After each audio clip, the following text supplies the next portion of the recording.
what happened to our industry is like digital retail just got real because it's been like almost clickbait up to now. Like right. It's not really digital retail. We can say it is, but let's just call it what it is, man. Like you and I know it ain't digital retail. Yeah. It's like buy online and then it takes you to a 40-step funnel where you actually can't buy online. And then at the end of the funnel, it's like someone will contact you soon. It's like, what? Thank you. Your message has been received.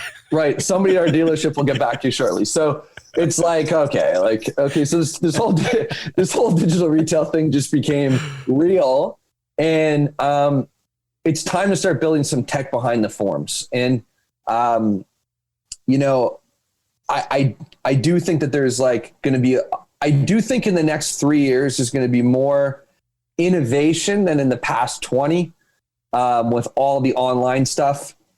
We're just the past couple of years, like you've just started to give like data to consumers that are shopping. Right. And, you said something, we actually said this before the interview, Mike, but it actually applies to this as well. So you had said that, you don't realize sometimes that a lot of other people don't think like you. And, sometimes you think that you're saying something that to you is so second nature. Right. But, you're talking about going overseas in Europe and doing a talk, and something that you thought is just so like almost obvious was like the game changer nugget. And like, you said it, and to you, it's like, I say this every day. Yeah. Right. You watch a couple hundred people take out their notepads and write it down, and you're like, whoa, okay. That had impact. Yeah. So the same thing holds true where like in this space, I've had to really, because we definitely innovate a lot in our company. We've got big plans and working on big ideas. And like, I sometimes see these products that people are releasing, and to me, they're so like juvenile and like basic that I'm like, what? Like, how is that a thing? Right. Really? Like, that's not a big deal. Like, that's not PR worthy, right. Yeah. Yeah. But then the company like becomes a $50 million company. And I'm like, yeah. Dude, like an API feed like that, like we could build that in a week. Yeah. That wasn't anything. Right. But it's like, but then I got to realize, and sometimes, when we have like our internal discussions, it's like, hey, maybe like we got to simplify some stuff. And like, yeah, maybe the big picture long-term goal can be this like complex AI fintech thing that we're working on. But, let's just look at what tomorrow looks like, because obviously the industry is not maybe where we think it is with a lot of our assumptions. And you learn, right? Assumptions is a big thing that we audit. We audit our assumptions every day. Well, what assumptions are we making? Well, we're assuming that every dealer is thinking like us. Well, they're not. Right.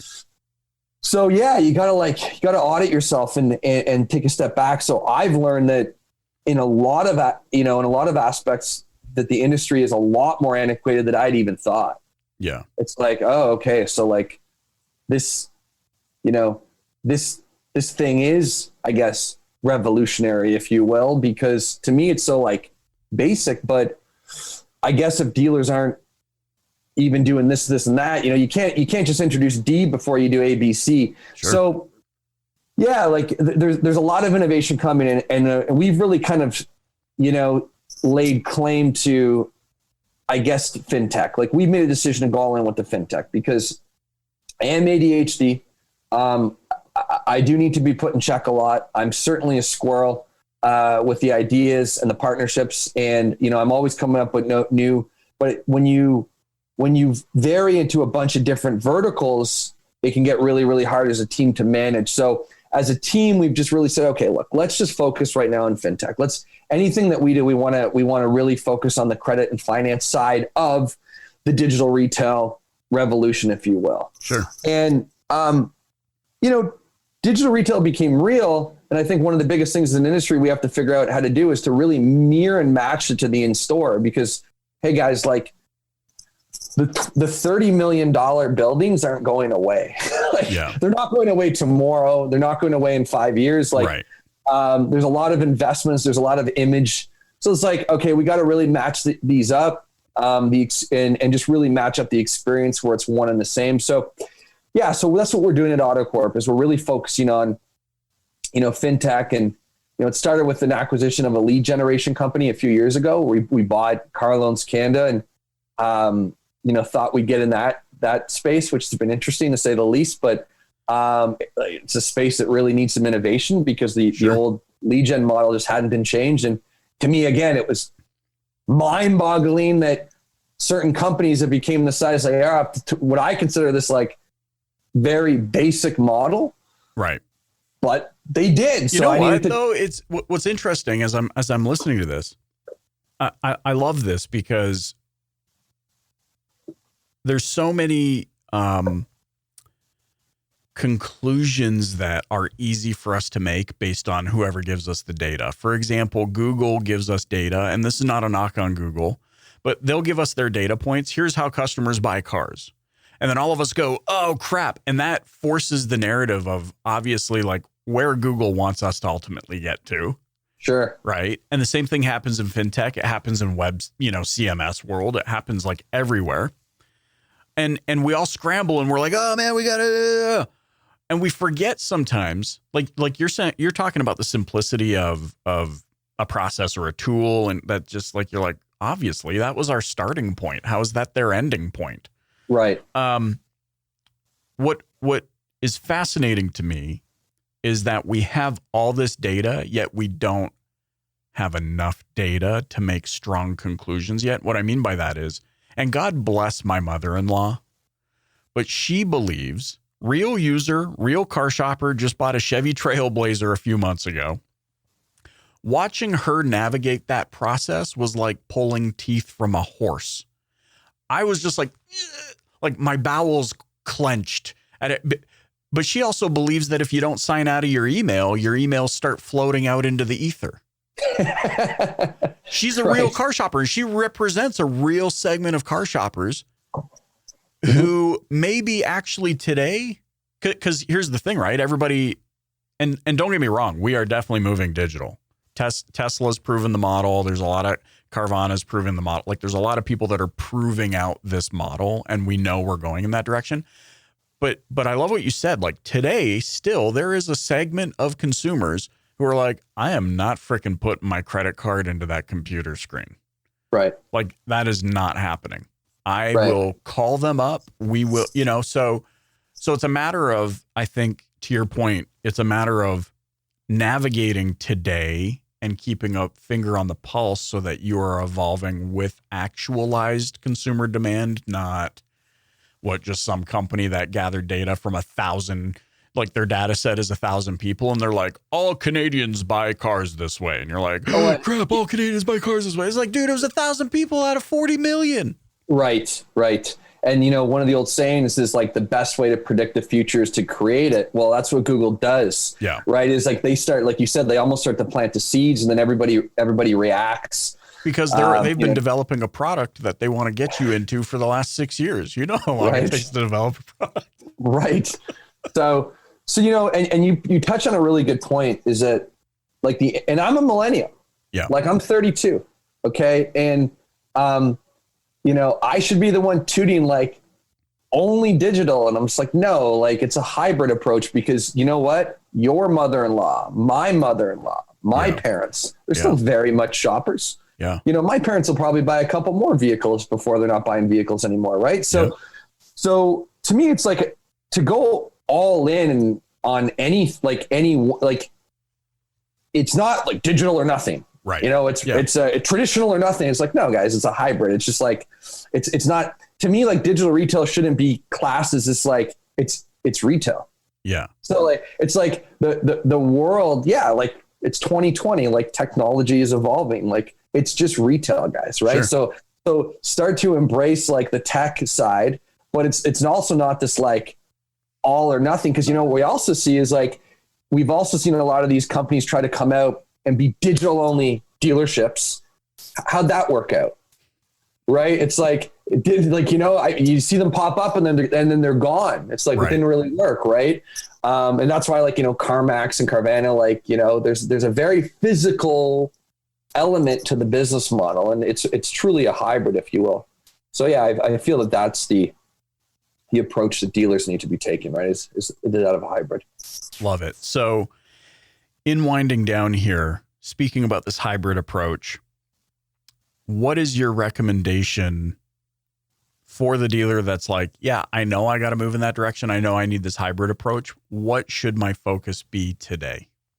So I think as a dealership, and it's where we kind of started this call, I would recommend that you really audit and take a look at technology companies.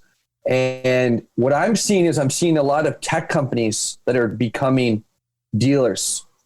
Now, what's going to be really interesting is when the dealers decide to become the tech companies, because the dealers are the ones that have the true resources, the true experiences, the true, physical locations, facilities, the OEMs, the backings, the licensings, it's a lot harder for these tech companies to become the dealers, but they're still doing, they're pushing the way towards it. A lot easier for a dealer to become a tech company. So here's what I'm saying is if you're a dealership listening right now, ask yourself this, like, do you have any developers that work for you? Is that a thing? Like, what's a developer? Like up in the BDC center on your second floor, is there an area for, what about a data scientist? Michael just referenced data. Like, I've yet to see the dealership or the dealer group that has a data scientist. Well, guys, do you know how much of your own data, we drop the ball so much. So many vendors are created just off your own inefficiencies in store that I think dealers need to just start taking a lot more of a tech approach. So again, I'm not saying become go all in on digital only. No, I'm not saying that, but I'm saying that you need to wake up to this technology and maybe hire a developer. Right. And maybe start, and I'm not saying like host your own sites tomorrow. And I'm not saying that, but if you had an in-house developer who could work with your vendors and your partners, do you not think that would make changes in iteration and innovation in your company a lot easier? Yeah. Right. And things like data scientists, things like UI, UX. Again, I didn't even know, Michael, when I left retail 4.5 years, I didn't know what that meant. I had to Google UI, user interface. Okay. Yeah. UX, user experience. Oh, okay. Right. What does that mean? And I still think it's it's the experience that the user goes through when they're using your digital products. Okay. Yeah. It's these are like full-time job. People are like, yeah, man, it's like a 6-figure role. What? And it's what's QA? Quality assurance. What the hell does that mean? Oh, they test. Right. What do they test? They test the digital thing you just made. They tested amongst a array of devices and web browsers, and they figure out. So again, from a dealership perspective, you're sitting there listening in as a dealer principal or as a general manager, you really need to audit your current business today and start to look at some of these maybe additional roles that don't exist. And I think they should. Because I'm seeing some dealerships that do have data scientists. It's very rare. Do have developers, do have UI, UXs in-house, and they are the innovators, and it's working. Right. So, I know you wanted to get something actionable out of me for the dealers that are listening in. It's the only reason we're having this call. But I get it though, right? It's hey, what's an actual actionable item that a dealer could take away from listening in? Because it was really just, and it's I would say, guys, go back and reflect, pay attention to what's going on at YC and Silicon and the tech side, and see how tech companies, what you do right now, wherever you are in the world, wherever you're listening in as a dealership, okay, Google some of your local tech companies. So I'm in Ottawa. So obviously just a dominant force in our city is Shopify. Right. Okay. So jump on your local Shopify, your local tech company giants in town, go to their About Us and go to their team page. Okay. And start checking out some of the roles that exist in these companies. Start educating yourself on just what these roles are. What do these people do? And then ask yourself how these type of people can be applied into your dealership, into your business. I think that that's a really, valuable approach, because I do think there's going to be a point in time in the future where it's inevitable. If you want to be around, you're going to have to embrace these roles and positions. So very similar to how Cirillo went all in on podcasting a decade ago, I think that you guys need to start looking 10 years in advance right now, saying, okay, like, chances are we'll employ developers in like the next 5 to 10 years. So maybe it's something you should get ahead of right now, certainly.